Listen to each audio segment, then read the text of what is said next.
আসসালামু আলাইকুম, welcome to রুমির হাতের রান্না। চ্যানেলটি ভালো লাগলে আপনারা সাবস্ক্রাইব করে দিবেন। আজ আমি চিংড়ি মাছের ভর্তা কিভাবে তৈরি করে আপনাদেরকে দেখাবো। চিংড়ি মাছগুলো প্রথমে আমি পাতিলে দিয়ে ভালো করে টেলে নিব। দেখেন, নেড়ে চেড়ে পানিটা শুকিয়ে নিব। আমার ভিডিওটি যদি আপনাদের কাছে ভালো লাগে লাইক দিয়ে দিবেন। দেখেন, প্রথমে আমি চিংড়ি মাছগুলো কি সুন্দর করে আস্তে আস্তে কালার হবে, স্বাদ মতন লবণ দিয়ে দিব, নেড়ে চেড়ে পানিটা শুকিয়ে নিব।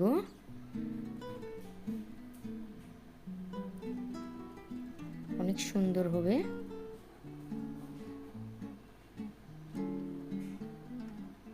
সাথে দিয়ে দিব পেঁয়াজগুলো, দিয়ে ভালো করে নেড়ে চেড়ে টেলে নিব। এবার শিলপাটার মধ্যে লাল মরিচগুলো দিয়ে দিব,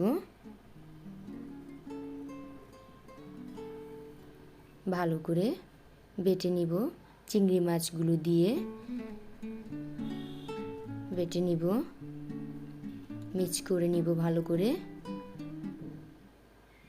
চিংড়ি মাছের ভর্তা দিয়ে ভাত খেতে অনেক স্বাদ লাগে, খেতেই মন চায়। তা না হলে আপনারা তৈরি করে দেখেন।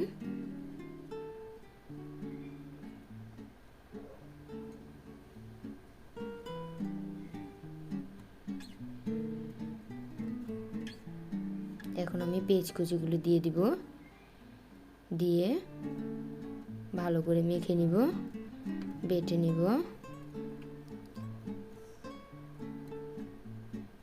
এবার আমার শেষ, চিংড়ি মাছের ভর্তা বানানো হয়ে গিয়েছে।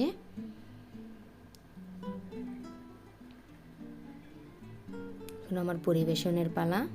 দেখেন কত